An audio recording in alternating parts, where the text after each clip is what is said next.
परशुराम चरित्र वर्णन। सुमेधा जी कहते हैं, श्री ब्रह्मा जी के पुत्र श्रीमान मुनियों से पूजित भृगु जी थे।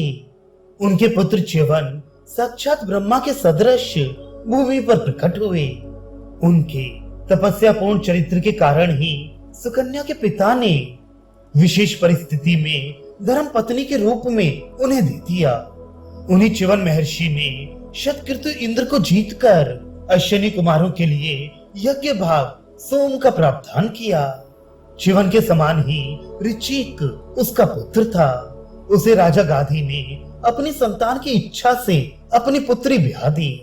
ऋचिक ने पत्नी की सेवा से प्रसन्न होकर उसे वरदान दिया। उसने अपने भाई तथा पुत्र के लिए क्रमशः क्षत्रिय और ब्रह्म कुल का अंश मांगा। तदनंतर समर्थन ऋषि ने क्षत्रिय वीर और ब्रह्म वीर के दो उत्तम चरु बनाई। उन्हें पुंसवन विधि से अग्नि में हवन कर सिद्ध किया। उस महात्मा ने एक अपनी पत्नी को दिया और दूसरा अपनी सास को। इसके बाद गादी महाराज के महर्षि प्रधान रानी ने विपरीत रूप से अपनी पुत्री वाला चरु अधिक मात्रा में जान उसके देखते देखते खा लिया। कन्या को ठगी की हुई जान मुनि ने कहा, हे वरारोहे, तुमने ये क्या किया? अब तेरा काम बिगड़ गया। तुम्हारी माता ने चरु की अदला बदली कर तुम्हें ठग लिया है। हे भद्रे, तुम्हारे काला नल के समान तेजस्वी राजा होगा और तेरा भाई साक्षात ब्रह्ममय होगा। देव की यही गति थी। इस प्रकार विपरीत घोर कटुकर्ण वचन को सुनकर वह मन में बहुत घबरा गई और बारंबार प्रणाम कर अपने पति देव से बोली, हे ऋषि वरे, मेरे ऊपर पूर्ण कृपा करें, मेरी त्रुटियों को क्षमा करें। मैं आप जैसे सुशांत व अत्यंत शीतल संपन्न ब्राह्मण की अर्धांगिनी भार्या हूँ। आपने जैसा अभी बताया है वैसा पुत्र ना हो, ऐसी कृपा करें। ये सुनकर महाभाग ऋषि बोले, हे शिवे, मंत्र से तैयार किया गया चरु अमोघ है, अव्यर्थ है। वह मिथ्या कैसे हो? वह कभी व्यर्थ नहीं होगा। किंतु मेरी बात सुन, तेरा पुत्र शांत हो और उसका पुत्र वैसा ही बने। संपूर्ण क्षत्रिय बल को नष्ट करने वाला साक्षात विष्णु का अंश महापराक्रमी क्षत्रिय बल से पूर्ण होने पर भी वह ब्राह्मण ही होगा। तब अपने पति की बात सुनकर वह अप्रसन्न हुई। इस घटना के बाद समय बीतने पर उस सती ने जमदग्नि सपुत्र को जन्म दिया। वह ब्राह्मण अत्यधिक शांतात्मा, ब्रह्म कर्म परायण और पवित्र व्रतों का पालन करने वाला था। उन्हीं के अंश से पत्नी रेणुका में शुभ लक्षण युक्त अति दिव्य क्षत्रिय रूपी कोहरे के लिए सूर्य के समान महाबल पराक्रम संपन्न पुत्र श्री परशुराम हुए। उन्होंने एक बार अपने पूज्य पिता के वध के क्रोध से दुखित हो भगवान देवाधिदेव शंकर को अपनी तपस्या से प्रसन्न कर दिव्य अस्त्र, परशु और अमोघ धनुष प्राप्त किया। वहीं पर अपने पिता के वध से क्रुद्ध हो उन्होंने प्रतिज्ञा की कि 21 बार पृथ्वी को क्षत्रिय तेज से रहित बनाऊंगा। अपने दिव्य फरसे से ही उन क्षत्रियों के कुल को नष्ट करने वाले जामदग्नि ने सारी पृथ्वी के क्षत्रियों का संहार कर संपूर्ण समुद्र पर्यंत पृथ्वी को जीतकर महर्षि कश्यप को दान में दे दी। और बड़े बड़े ऋषियों के अन्य विनय से उन्होंने 21 बार के बाद क्षत्रियों के संहार के कार्य से अपना हाथ खींच लिया। अपने स्वभाव से ही अत्यंत उग्र एवं क्रोधी उन परशुराम ने अपने पिता के वध से उठते क्रोध को शांति रूपी अग्नि में आहुति देकर अति उग्र तपस्या से उन महात्मा ने समस्त पुण्य लोकों को जीत लिया। बहुत अधिक समय बीतने पर तब रावण के वध के लिए सत्य पराक्रमी राम ने विष्णु भगवान के अंश से अवतार धारण किया।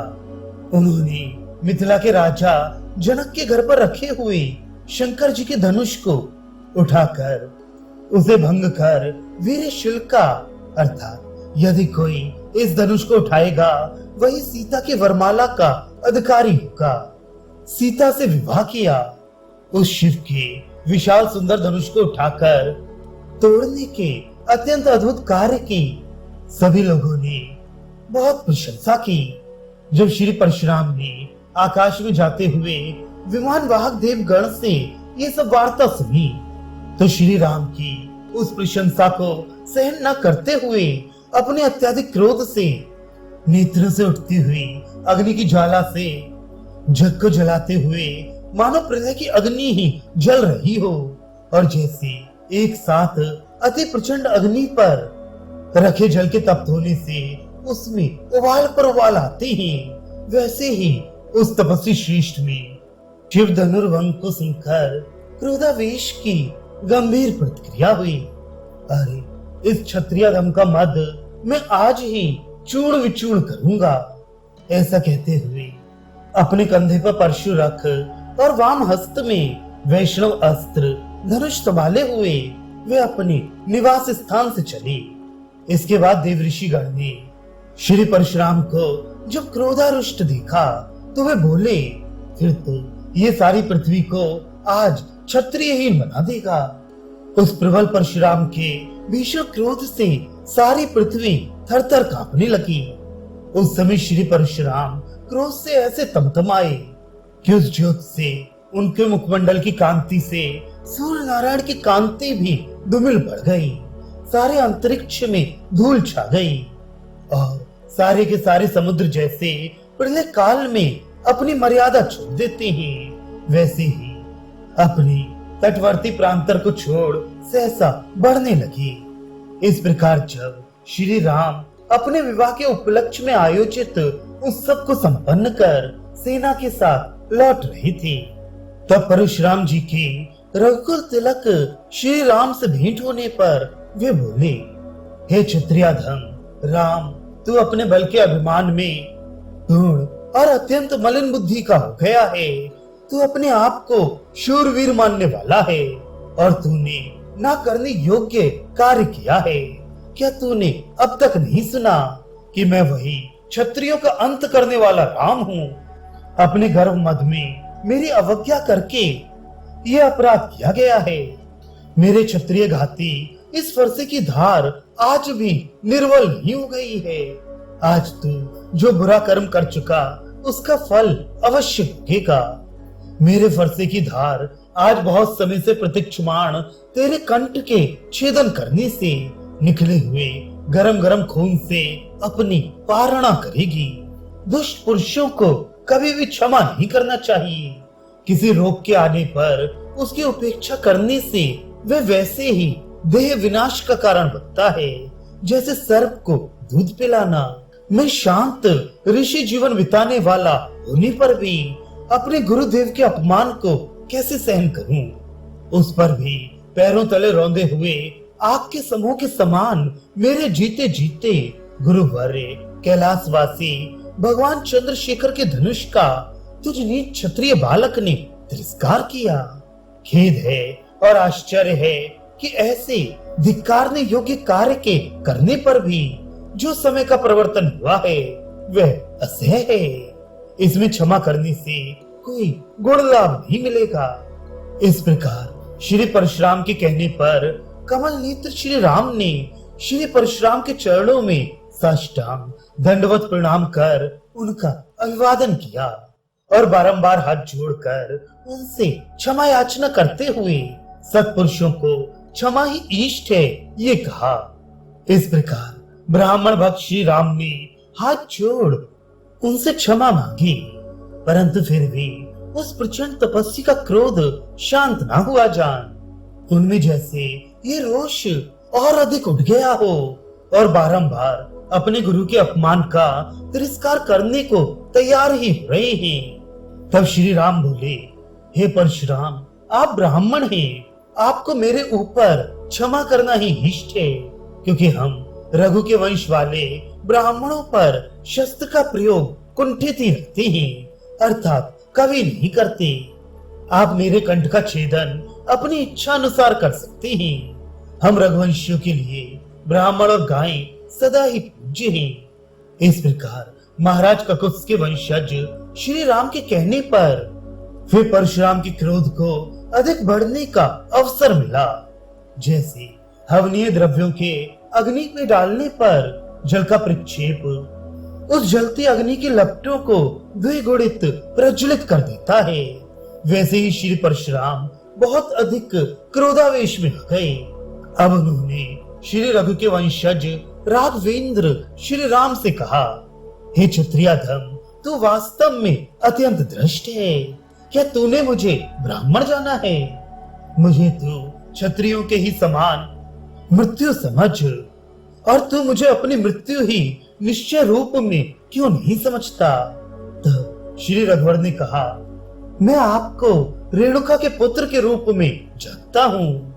मैं वैसा क्षत्रिय नरपति नहीं हूँ जिन्हें अपने को ब्राह्मण मानने वाले आपने मारा है। मैं माता रेणुका तुल्य निशब्द आपके सामने खड़ा हूँ। आप ब्राह्मणत्व अथवा क्षत्रिय भाव में एक को छोड़कर आइए, मैं सन्नद्ध हूँ। ककुस के वंशधर श्री राम के ऐसा कहने पर श्री परशुराम ने क्रोध से, धिक्कार है, तुझे धिक्कार है, इस प्रकार कहते हुए अपने हाथ में रखे श्री विष्णु के धनुष को राम को जल्दी से दिया। क्रुद्ध हो परशुराम ने श्री राम से कहा कि क्यों व्यर्थ में बढ़ बढ़ के बातें करते हो? माहेश्वर धनुष पुराना था, उसे भाग्यवश तुमने भंग किया। ये वैष्णव धनुष है, इसे लेकर मेरे सामने खड़े हो, तब मेरे साथ द्वंद्व युद्ध करके तुम्हारा मद चूर चूर होगा। इस प्रकार रघुश्रेष्ठ श्री राम ने श्री परशुराम के कथन को सुन सरलता से हल्के खेल खेल में ही श्रेष्ठ धनुष को संभाला और आधे पल में ही उसके प्रत्यंच चढ़ाकर अपने तरकस में से तीक्ष्ण बाण को लगा उसे अपने कनौती तक खींचकर राघवेंद्र राम ने श्री परशुराम को दिखा क्रोध से कहा, हे राम, आप मुझे शीघ्र बतलाइए, इस अमोघ बाण को मैं कहाँ छोड़ूं? क्योंकि आप तो भृगुवंशी सुयोगी ब्राह्मण हैं, इसलिए टालने योग्य है।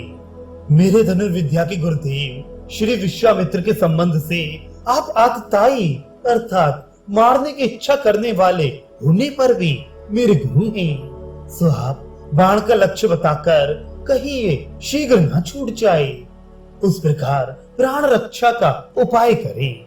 ये अमोघ महाबाण है, इसे अन्य स्थान पर छोड़ना उचित है, नहीं तो ये आपके जीवन का अंत करने वाला बनेगा।